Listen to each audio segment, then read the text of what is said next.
Greetings to you from the Promise Foundation. It is indeed a real honor for us to be given the chance to make this presentation to you today. The topic, as you know, is career guidance. And as we're all aware, over the recent past, career guidance has become an important element of guidance and counseling as a general practice.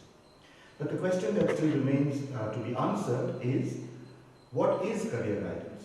And behind this is a deeper question, which is, what is career itself? Because career as an idea emerged in a Western context around the 1900s or so, in response to the demands of the Industrial Revolution. And career becomes possible, career guidance becomes possible when there's freedom of choice and when there are sufficient number of opportunities based on which a young person can make these choices. Now, the forces of globalization and colonization and so on have transported the idea of career into urban, middle-class contexts, into countries such as ours, where the idea of career actually is quite alien. Today, in our countries, if we were doing career guidance and we ignored the family, for example, our guidance is not going to be that effective.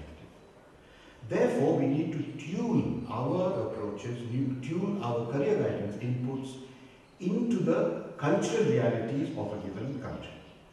Therefore, what we have for you is a presentation from the Promise Foundation about our career guidance project, which is called the Jiva approach to career guidance. Jiva is based on an extensive research that was conducted all over the country. And when we switch now to a PowerPoint format, what we'd like to take you through are the key elements that we can keep in mind in order to deliver career guidance effectively. So over to the PowerPoint now. Let's now look at a little bit of a background to the Jiva approach that I have mentioned just now. Now, Jiva, as we know, Jiva is a word in our Indian languages, and Jiva means life, isn't it? And what we're trying to say through the Jiva program is to the young person that a happy career would be connected with one's life, would be an extension of one's life. Jiva draws upon a wide range of Indian and Eastern values and takes a value-based approach. And during the workshops, young people are given the opportunity to introspect and work out what career means to them from a lifelong perspective. Now, Jiva rests on a very sound research base.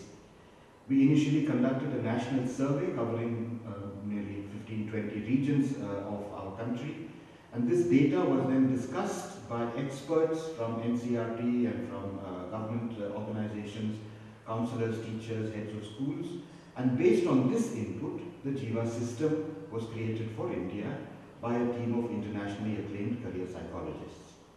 So that's the background to the Jiva program. We have developed a number of tools that we use in our workshops, and you could have a look at these tools soon after this session is completed. Coming now to the idea of Jiva itself, there are two words that I'd like to draw your attention to. Aspiration on the one side and potential on the other side. What are aspirations? Aspirations are our dreams and our wishes. Now, sometimes these dreams and wishes can cut into an effective career choice. Look at this cartoon. Here is a rhinoceros who's really working hard on her dream because she's been told never give up on your dreams. But what is her dream? This is her dream. Our young rhinoceros wants to become a unicorn. Now, can she become a unicorn? Will she be happy as a unicorn? Very important questions, particularly when we're looking at the young person and his or her dreams and aspirations. So what are we saying in the Jiva approach? On the one hand, we have aspirations, and on the other hand, we have potentials, the individual's profile. Drawing the two together is what career discovery could be about. So what is career guidance? We look at career guidance as being composed of 4 different steps. The first step, as you can see in the model, is understanding myself. The second is understanding the world of work. And then we help the young person develop career alternatives, specific choices, and finally, we help the young person prepare for these career choices. What I'd like to focus on in this presentation is the self-understanding component of these 4 steps. Now when we say self-understanding, there are three main concepts that we work with in the Jiva workshops. The first is helping promote a deeper understanding of interest. The second is about aptitudes, and the third is about career beliefs. Let's quickly look at each of these now and see what they mean. Now when we say interest, what do we mean? We have interest questionnaires, we have interest inventories. What do interest inventories and questionnaires actually tap? They tap patterns of likes and dislikes within the young person. They draw upon activities that pull a young person's attention, activities that evoke curiosity, things a person wants to pursue further. These are all interests. Activities that a person considers worthwhile, activities that a person enjoys. This is an example of what we could define an interest to be. Let's look at this picture now. Again, a funny picture. What is this young man doing? What is his interest? Does he have an interest to join the Indian Army? Certainly, yes. You can look at how keen he is on being selected. The interest is there. But you think he'll succeed in the entrance test? Not very sure. This brings us to the idea of aptitudes. Right? Now, aptitudes, as we know, are capabilities and talents, what one would naturally be good at. So in our career guidance, can we identify these aptitudes? Can we identify capacity for performance? Can we identify the innate abilities of a child, the inborn orientations of a young person? What is it that the child finds easy to excel in? What is it that would give a child a better chance of success? These are questions related to the aptitude part of self-understanding. Which is more important, interest or aptitude? And over here there are 2 points I'd like to look at about interest. One is, interest can change. As the young person grows, new experiences can bring in new interests. And most importantly, high interest need not signify high ability.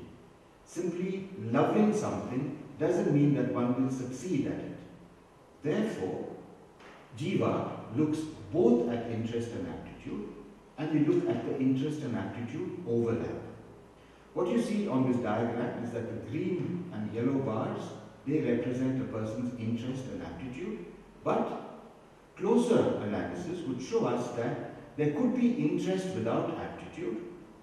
There could be aptitudes for which the person actually doesn't have interest.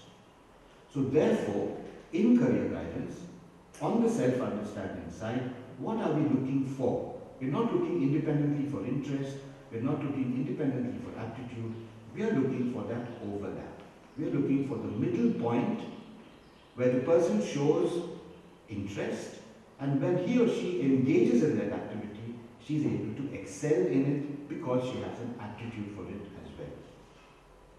So we are looking at the interest and aptitude combination when we try to promote self-understanding in the person. We're on the topic of understanding oneself. We've looked at interest and aptitude, but a third point which is often missed is the idea of career beliefs. What are career beliefs? Career beliefs are attitudes and opinions, mindsets that underlie people's orientation to the idea of a career. Now these beliefs can be so deeply ingrained that they are not even questioned. So when you do career guidance, keep in mind that the family's ideas of prestige, the family's ideas of gender are actually playing out in the background. Now such beliefs can block or support career development. Here are some examples, common examples, and I'm sure you've come across these yourself. Something that we find so commonly in our career guidance work is this belief: if I can get into the IIT and then do an MBA, my career is secure. Is this really true? Is it true for all young people? Is everyone talented in the subjects that are taught in the Indian Institute of Technology?